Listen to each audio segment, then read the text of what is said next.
real pleasure to be here, even if it's not that far from my place. I will try to entertain you a little bit, help you digesting smoothly with a spring talk. It will be, I guess, the first time you will hear about random trees in this conference, so I will go very slowly. And do not hesitate at all to interrupt me. It's supposed to be a very light talk. Okay, so I will start by go random trees with you. So what are my trees first? My trees will be binary trees, so I will always denote Bn, the set of all binary trees. So binary plane trees with the parameter n is the size, and it will denote the number of internal vertices. So let's draw the first few sets just to be sure we're on the same page. B0, just made of a single guy, by convention if you wish, which has no internal vertices, no internal vertex, just one leaf. B1, you have one vertex, which is now an internal vertex, two leaves, and the root. Okay? B2.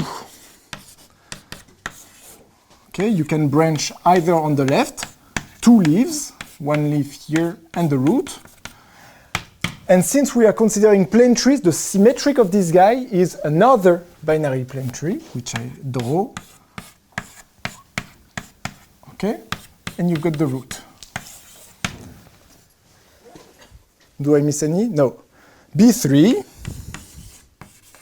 How many elements you have in B3? I'll let you, as an exercise, see that you have 1, 2, 3, 4, 5. You have 5 trees in it. Okay, okay. It's an exercise. And the very well-known enumeration formula, if you want to compute the cardinality of Bn, this is just given by the nth Catalan number, which is 1 over n plus 1. Choose n in 2n. Okay? That works for any n larger than 0. Very well known. And our interest will be in the geometry of a random tree, which I will be denoting by Tn, which is uniformly distributed over the set Bn. Okay? So that's very well known. And we've got, do I have room here? We've got the famous theorem, which is in this form due to Legal for the topology, but actually let's say in terms of contours function, it goes back to Aldous. And it's known that if you see Tn, so Tn is a random variable uniformly distributed on this set, you see it as a random tree like that. You renormalize distances by 1 over square root n. Then you've got a distributional limit as n goes to infinity towards the famous CRT, some constant, and that's the famous Brownian CRT. Brownian CRT, which is a random compact metric space of fractal dimension 2, but whose geometry is very well known. Okay, that's... I will not describe, enter the details of this convergence, but just to say that we do understand very well what is the typical shape of a random tree sampled in Bn. But our interest in this lecture will be to understand Markov chains. So our goal, we want a Markov chain with several trees coupled. So that's say a growing sequence of binary trees. And we want Tn to be uniformly distributed for each n in the set of all binary trees. But they are coupled. Of course, you can devise such a chain by just for each n sampling a uniform binary tree in Bn, then you move to n plus 1, you resample your tree in Bn plus 1, and so on. This would produce for you a chain, which is totally useless because there is no coupling between Tn and Tn plus 1. But we want interesting chains. Okay, so where Tn is very close to Tn plus 1. They are strongly coupled. Okay, so why would we look for such a chain, except for the aesthetic reason of pure mathematical objects? There are down-to-earth motivation which are deconditioning. So when you have some properties, sometimes you want to prove that some property is true for Tn, and it's actually hard to prove that this property holds for Tn with a specific n, but you can prove this property for Tn where n is something random, and you want to decondition, like to have a local version of this theorem, and sometimes chains like that are useful. Or if you want to define dynamics on Brownian CRTs, because this can be seen as a discrete dynamic on binary trees that you want to pass on the limit. But let me give you very plain monotonicity properties. Let me give you two questions. For example, is the function that associated to n the height of Tn, so that's a random variable, is this function stochastically increasing? Meaning that if I sample a binary tree with size n and a binary tree with size n plus 1, is the height stochastically increasing?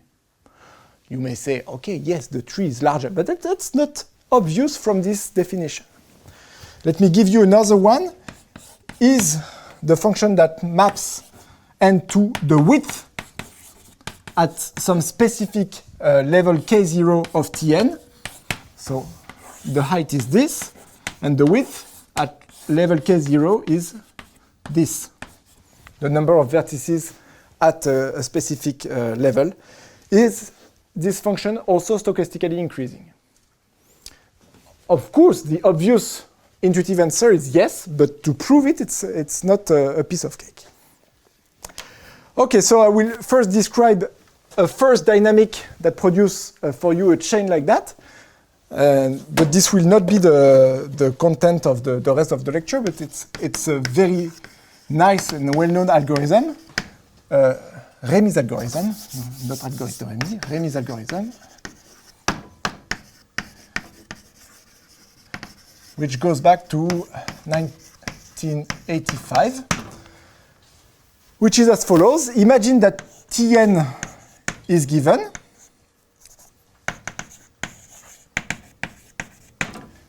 Then you sample an edge of your tree uniformly at random.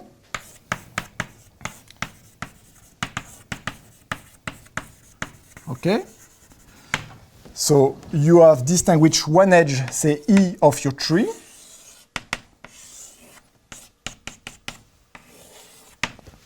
And then you split this edge by introducing one vertex in the middle, and you put the next leaf either on the left or on the right with probability half. So with probability half, you get something like that, a new leaf like that, and the rest of the tree here.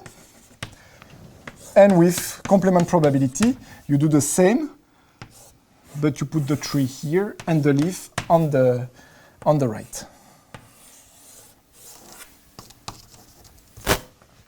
Is that clear what I mean? This tree is this one, and this tree is this one, and they have not changed. They are exactly the same. Okay? So theorem, or exercise for you if you wish. if you start from T0 being the unique binary tree with, of size 0, and you iterate this, then the chain you get, which I will denote by T and R for Rémy, has property star, and the property star, let's say, is this one. For each n, you are uniformly distributed on the set of binary trees. I should have mentioned another motivation for sampling consideration. For if you want to sample a tree, it's very quick to sample it using the Rémy's algorithm. Okay, so let me close the story with Rémy's algorithm, because you may say, oh, but that's very nice. What do we know about the dynamic? Okay, so theorem, it's scattered along some exercise in Pittman's lecture note, but say in this form it was written black on white on a paper with Benedict. So you take this chain, Rémy's chain, and you do the same scaling as in the theorem of Aldous and Le Gall. You rescale distance by square root n. Then since this guy is distributed as a binary tree, you do get convergence in distribution for free, but actually here you get an almost sure convergence towards the Brownian tree. So for the Gromov-Hausdorff topology, for those who know. So you change from a convergence in distribution to an almost sure convergence. So that's nice. We have got a dynamic that converges almost surely. That works for some specific deconditioning, and that answered right away this question. Why? Because you see that T and R, the height of this tree, is always larger than the height of the tree at the preceding step, because we introduced a leaf in the middle of a branch that makes the tree grow. So this function, since those two guys are uniformly distributed, this function is stochastically increasing. Okay? Notice that it does not answer this question, because the width at some level may change for Rémy's algorithm. And that's disappointing if you want to define a dynamic on continuous CRT, because here you have an almost sure convergence, and so this guy is not moving. You have one tree, you are targeting this tree, and that's it. No dynamic. Okay, so that's all, I guess, for the Rémy's algorithm, unless you have questions. No? So bad. No, not bad, but not very good. Why? The problem is that TNR is not a subtree of Tn plus 1R, because we introduced some vertex in the middle. Okay, so let's change our goal. We want this plus the fact that Tn is a subtree of Tn plus 1. So if you think a minute about that, what does that mean? That means that if, okay, Tn plus 1 being included as a subtree in Tn plus 1, that means that Tn plus 1 is obtained from Tn by gluing a cherry is just two leaves like that, on top of a leaf of Tn. Okay? You've got Tn like that. Then you need to obtain Tn plus 1 by selecting a leaf and attaching a cherry on this leaf. Okay, so if this guy is L, this guy is T, I will denote the new binary tree I get here by just grafting on T a cherry on the leaf L. Okay, so question. this question was raised by Luczak and Winkler, raised and answered. So is it possible to produce a chain that I will denote by Tn Lw, which has property star here, so that at every n you are uniformly distributed on the set of binary trees, and so that it has this increasing property that you grow only on the leaves.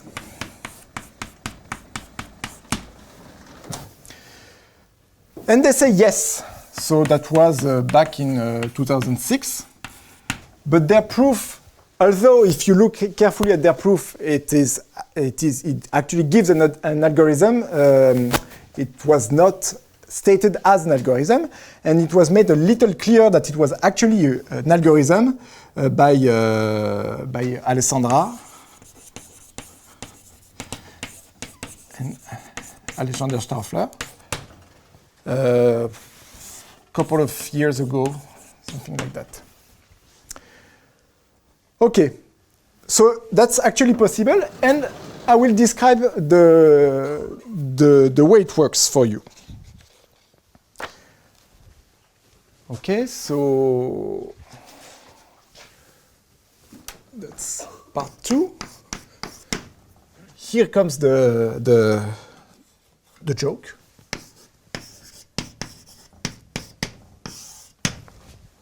Voilà, that was the joke. Leaf growth binary tree algorithm.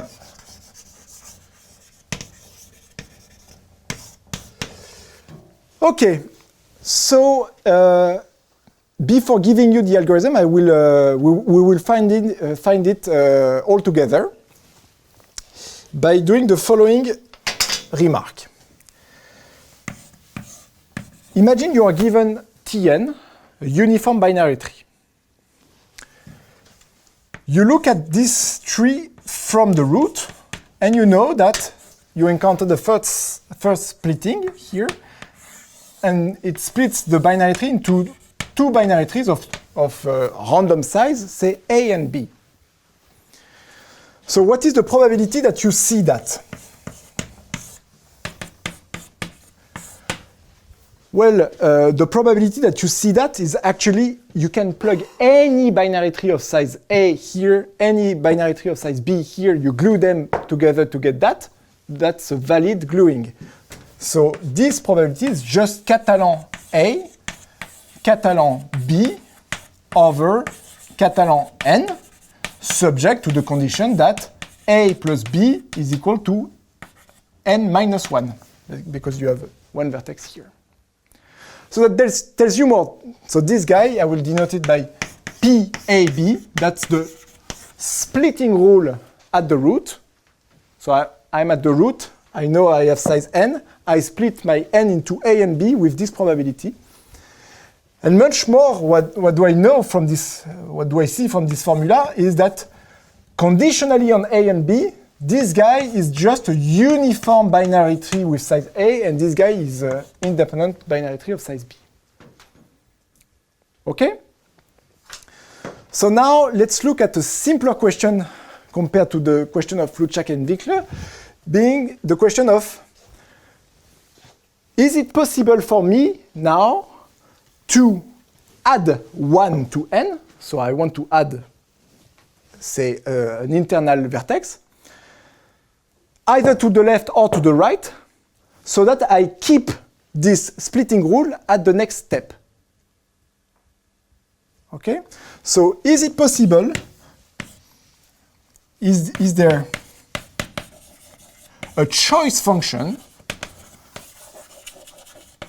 So the choice function, I will denote it by CAB.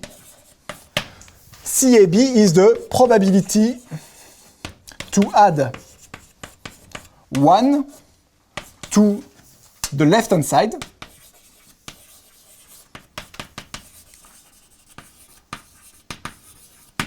Left-hand side is A in a splitting CAB? So is there a trans function CAB so that I've got this equality? So that's the probability to split a binary tree at step with size n plus 1 into a plus 1 on the left and b on the right. And I want this probability to be either I split my smaller tree of size n into a and b, and I want to add 1 on the left, so that becomes a plus 1, or I sample a tree of size n which splits into a plus 1 and b minus 1, but then I want to add 1 on the right, and this 1 on the right is 1 minus adding 1 on the left with this.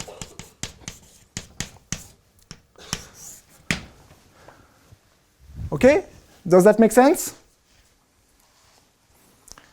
So I want to devise a function so that if I just look at the splitting at the root of my binary tree at size n, and then according to this function decide to add plus 1 either on the left or on to the right, so that I get at the next stage the good splitting rule at the root. Answer, yes. Yes. And CAB is a function between 0, 1. It has the following form.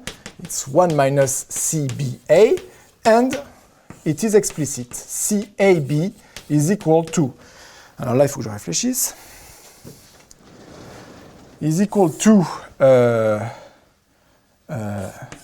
the denominator is easy, A tilde, hop, just to show that it's very simple.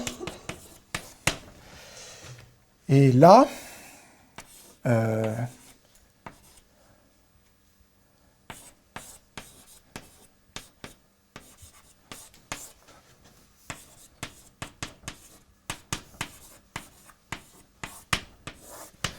and you wonder what is A tilde? A tilde is just 2a plus 1, and b tilde is just 2b plus 1. So a very simple rational expression. Okay, so that's undergraduate calculation, if you wish, because this guy is totally explicit in terms of Catalan number, so it's just a 2-minute calculation to check. Okay, so I tell you, with this function, that works. And now I claim I'm done. I'm done. Why? Because I know that if I use this function, then I preserve my splitting rule at the root. But then with the property I told you that conditionally on the splitting at the root, my two trees are independent and uniform binary trees on their size, with their given size. I mean that if I iterate this rule inside each of these subtree, I will get a chain which has this property. So let me formalize this here. What is the leaf growth binary tree algorithm?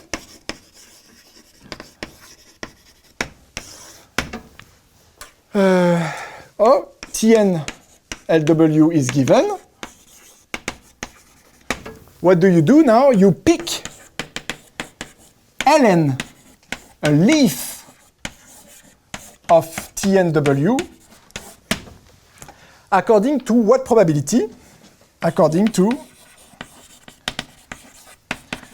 okay, so what is the probability that you end up picking this leaf, say? So there is an ancestral path, something like that.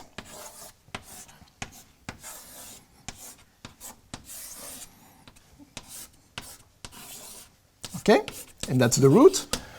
What is the probability that you end up picking this leaf? Well, that means that starting at the root, you wanted to add 1 on the left. So that happens with probability CA1B1. What is A1? A1 is the size of this tree, and B1 is the size of this tree. Then you add this splitting, and you want to add the leaf, the cherry on the right, up. So here you put CB2A2. Well, let's put CA2B2, but let denote A2 be the size of this one, and B2 the size of this one, and so on and so forth.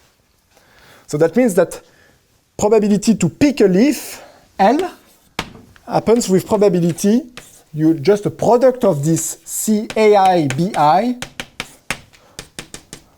say 0 to H, that's the height, and you just multiply those choice functions along the ancestral path going to the leaf with the AI, BI being the respective size at the given height along your ancestral path, okay? So you sample your leaf according to this measure, and then you add a cherry onto this leaf. Add up to get T n plus 1 Luczak and Winkler. Am I clear? And that works.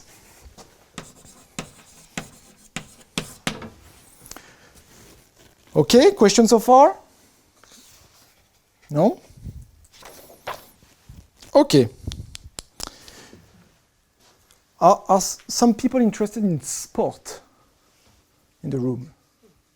Not that I want you to do sport right now, but watching sport on TV, like tennis, for example. No?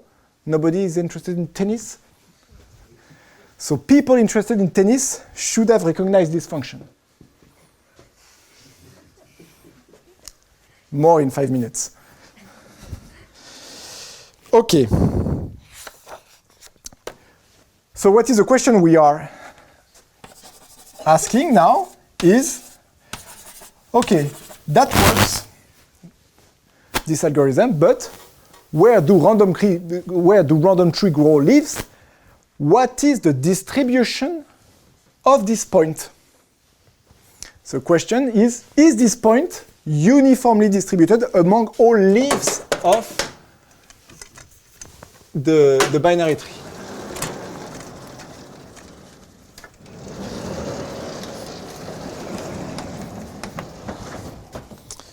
So question.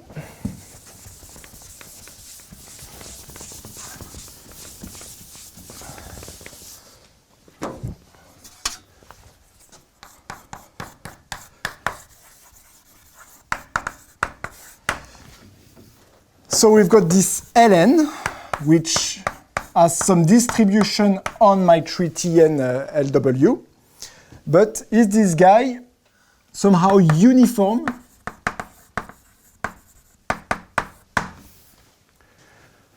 That might be the first guess, because, okay, if you want to grow binary trees, so here is a binary tree, you can grow by just picking a leaf and then adding a cherry, then picking a new leaf, adding a cherry, picking a leaf, adding a cherry, and so on and so forth. That's a very natural process, but this process does not yield at step n a uniform binary tree of size n. Why? Did somebody recognize this process? It's the binary search tree process. This is related to the binary search tree, which is some very well-known random algorithm in computer science. And actually, if you do that by picking a uniform leaf at each step, then the size of the tree you grow is of order log n. They are very small and very fat, not at all square root n. So that means that our measure will have a tendency to pick leaves which are higher. And that's the content of the theorem. So let me denote by nu n, which is actually nu up of Tn Lw. That's the law of ln. So that's a probability measure, which conditionally on the tree is some deterministic probability measure on the leaves of the tree, and we want to know how concentrated is and where is it distributed and how concentrated it is. And so our main theorem is the following.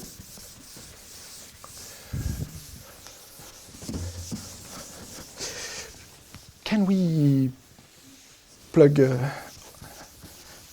turn on the computer? So our theorem with Alessandra and Robin. So I first write the theorem and then I comment. So what do we have?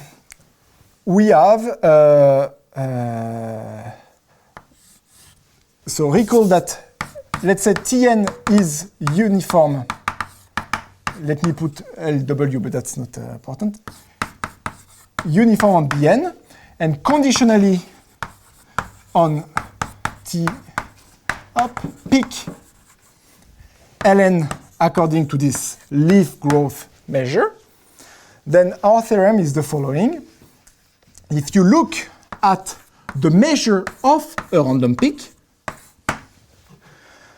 this grows like n to the minus 3 times 2 minus square root 2 plus a little o of 1 in probability. Little o of 1 in probability. Or if you prefer, that means that the logarithm of this random variable divided by log goes to this constant. This is a nice number, which is approximately 0.69. What does that mean? That means that if you pick a leaf and you ask, oh, what is the probability that actually I picked this one? You get 1 over n to the 0.7. This is high, because there are n leaves.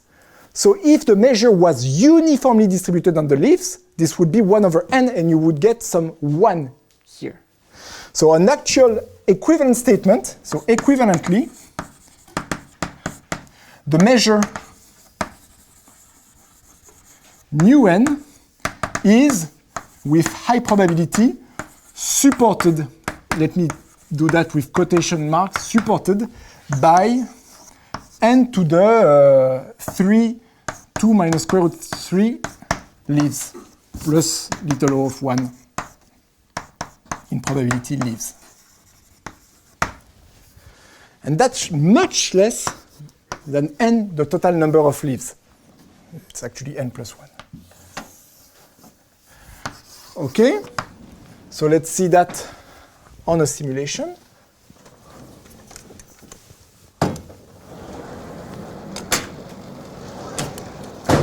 You have here a uniform binary tree with something like 20,000 vertices. And you see this measure nu n, which is displayed by the color. If it's blue, it's low mass. If it's red, it is high mass. And you see that, as expected, it's on the boundary of the tree, on the leaves, but not uniformly distributed on the leaves, because here there are many leaves here, which are close to the root, which do not get a big mass. Whereas leaves which are very, very far and very high here, they do get high mass. That's the root. The big dot is the root. Okay, and so our theorem is that this measure, if you want 99% of the mass of this measure, you only require to pick a very small number of leaves. Okay. I gave you a discrete version. Of course, we've got continuous analogs of that with fractal dimension and so on the CRT, but I stick to the discrete setup because I think it's more understandable. So, questions? Oui? What embedding it is? It's a spring embedding. So it tends, it does its best to be an isometric embedding, but it does not manage to do so. Yes? Can you tell some words about the fractal resetting? You saw my talk already? So that's next line, of course. But let me make a teaser before. So, okay. Is it the end of the story? Because we got some nice number, which is this 2 minus square root 3. No, we want more square roots. And so let's ask another question. Here I took the measure of a leaf sample according to nu n. What if I ask the following question? What is the expectation of nu n of ln? You tell me, you're silly. You just computed, you said that this is concentrated around these values. So you expect this. N to the minus 3, 2 minus square root 3. No. This is actually of order n to the, hang on, half 5 minus square root 13. This guy is 0.69 and this guy is 0.8. C'est ça? Je ne suis pas planté? Non, c'est l'inverse. Sorry. This guy is 0.8. Sorry. And this guy is 0.69. So this is much higher. Why? Because when you take expectation, sometimes this guy may be of a higher, much higher than its typical value with some low probability, but in the expectation that may count. And the fact that actually this is not equal to this is an indication of what is called the multifractal spectrum of the measure. And so for those who are interested, yes, we do compute the full multifractal spectrums, and so we prove something like that. If you take any exponent alpha, then this behaves like n to the minus some beta that depends on alpha, which we can compute, which is a function that is not expressible, but which solves some integral equation. You can compute all digits if you wish. So actually, it is a multifractal measure. Okay. Two remarks. Maybe first the tennis, because I see that Lukas is stumbling. He promised some tennis. So that's actually an open problem that I propose for you.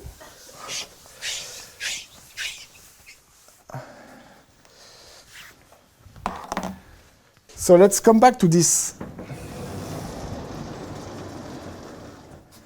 CAB. You can turn it off if you wish. Thanks.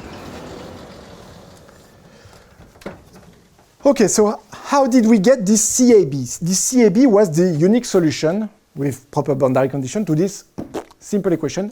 And voila, ça marche. Let me give you now an interpretation of this. What is this? This is, imagine, so interpretation, tennis interpretation.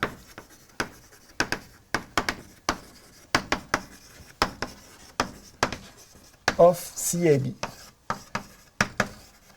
Imagine two players, A tilde and B tilde, whose strength is A tilde and B tilde. So for example, this is 17, this is 5. Okay?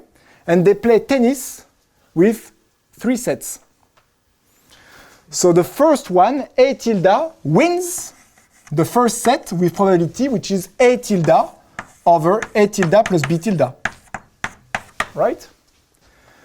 But when A wins the first set, she gets a reward.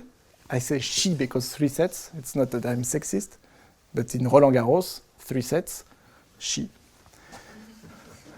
C'est vrai, non? So A tilde, so we stop after the first set, she gets a reward, and now the new strength after winning the first set is A tilde plus 1 and B tilde. So what is the probability that she wins the second set? A tilde plus 1 over A tilde plus B tilde plus 1. Then what is the probability that she wins the last set? A tilde plus 2 over A tilde plus B tilde plus 2. But she may very well have lost the third set or any of the, if it's only one, and that accounts for 3 B tilde. So this function is probability that A tilde wins against B tilde when playing 3 sets plus reward tennis match.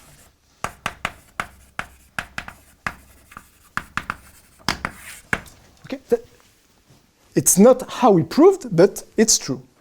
And now let me tell you how I will organize the next Roland Garros to have some more randomness into the game. I will take a tree, Roland Garros, comment on appelle? Yeah, it is a tree, actually. The way you put number 1, you put it in front of number 14, that's a tree. But I will make it random as a binary tree. That will be my Roland Garros. So that's Roland Garros 2025, let's say, because with the Olympic Games, we've got a lot to do in 2024. And instead of taking any Roger Federer or whatever, I will take a random guys whose strength is 3.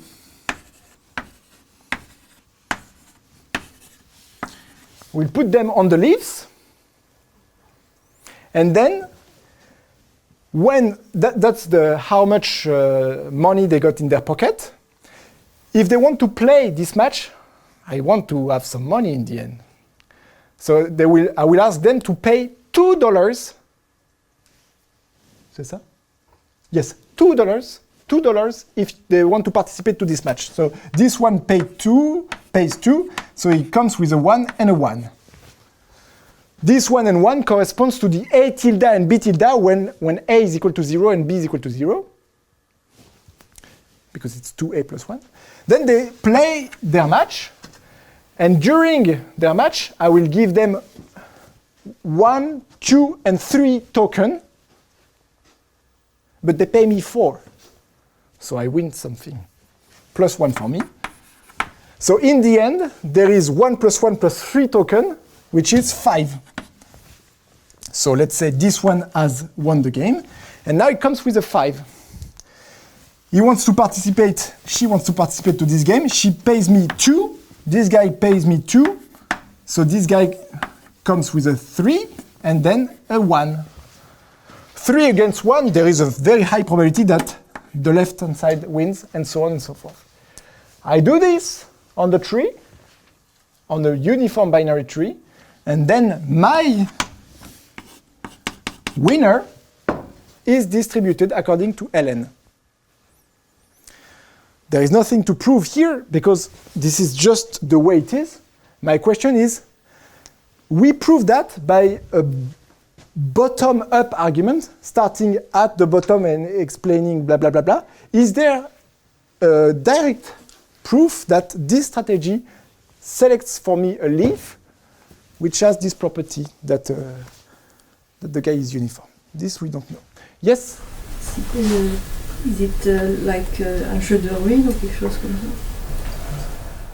So when I said to my co-authors, oh, it's tennis, Robin immediately told me, no, but there are tons of games that, but I'm a bit old-fashioned. For me, 3 sets. Old-fashioned, old probability, un jeu de ruines sur un tri, un truc comme ça. Ruine du joueur. Ruine du joueur sur un... No, but I'm making money. I don't get bankrupt. Okay. Okay, I have 10 minutes or so. So let me present some elements of proof. So I should say that this... Sorry, no, it's 5 minutes. 5, okay. Some short, fewer elements. I should say that this kind of concentration of a measure on a smaller subset, on a smaller fractal subset, is usually referred to as a drop of dimension phenomenon. And that's very, very common in harmonic analysis. For example, you can ask Takashi, knows a lot about harmonic measure. No? No? You should. You should learn. But this drop of dimension phenomenon is very frequent for harmonic measure on fractal sets, Makarov theorem and so on. Okay, so stop me when you wish. Elements of proof.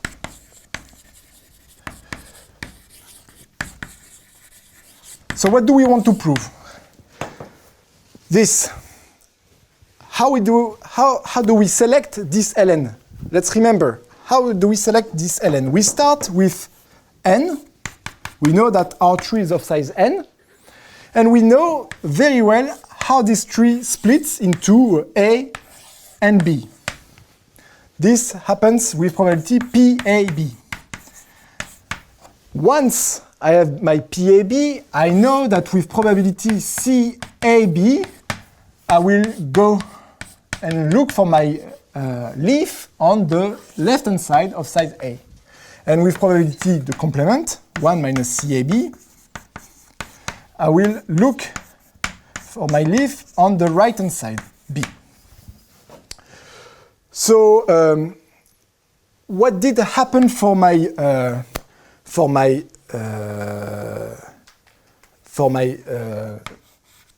measure nu?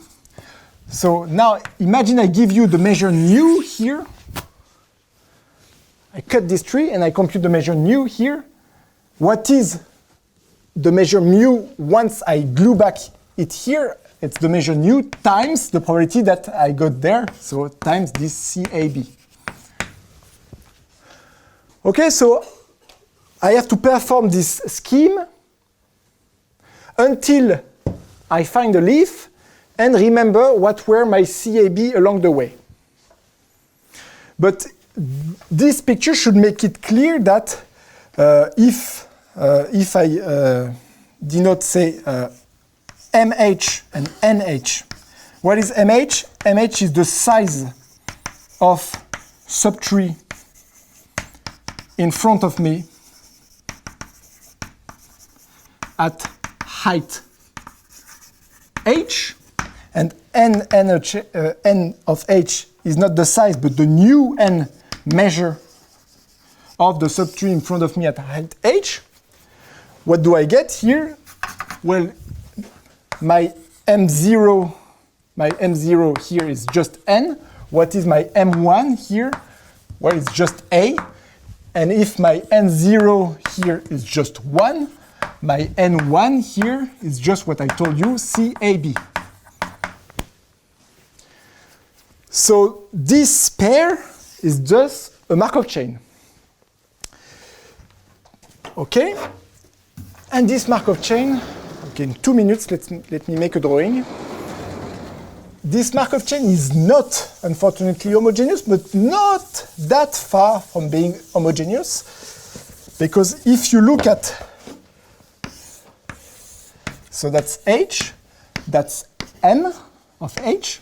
So you start from N, and then it is some decreasing Markov chain. Actually, it will make jumps, and you want to stop when you are on a leaf, meaning that this MH reaches the value 1.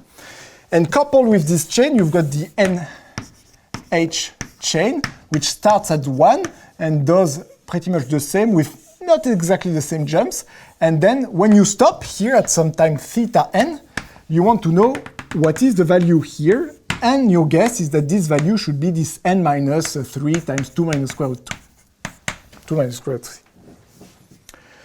Okay, so I told you this chain is not homogeneous, but if you perform, okay, you take the log of this chain plus a Lamperti transformation in the discrete, because in the end, this guy is a positive self-similar Markov process, but we perform the Lamperti directly in the discrete. Then take log plus Lamperti, you get almost a random walk here. Almost a random walk that does something like that, and that now starts at log n, and you want to know when it reaches log of 1, which is 0.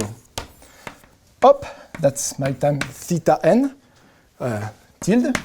You do the same transformation here, and if you do the same transformation, it's almost quite a random walk. They are coupled. And so you want to understand what is this value here, and you want to say that some constant times log n, and this constant should be this guy. And now it boils down to proving some kind of law of large number for this random walk. Once you have performed a good transformation, it's almost a random walk. So you perform a law of large number here to say, oh, but this time is roughly 1 over the drift times my log. Up. I go back here, I have my law of large number, top, I recover my constant, and voila.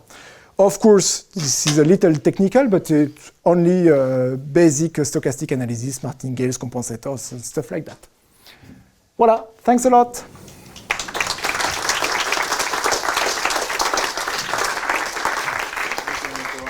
Beautiful talk. So, given the time constraint, maybe one quick question. Yes. I have a small constraint. Question. Have you tried to go from Tn to Tn minus 1? Yes.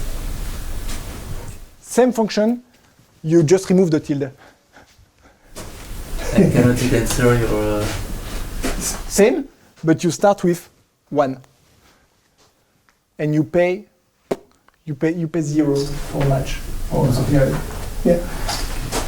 Again, I have no combinatorial interpretation, but if you want to go from Tn to Tn minus 1, you write the same equation, you end up, maybe I'm mistaken, but it's essentially the same with where you remove the tilde. It's not exactly the same measure, but of course, in the large scale limit, the theorem holds true for this measure as well. Thank you. So let's thank Nicolas again.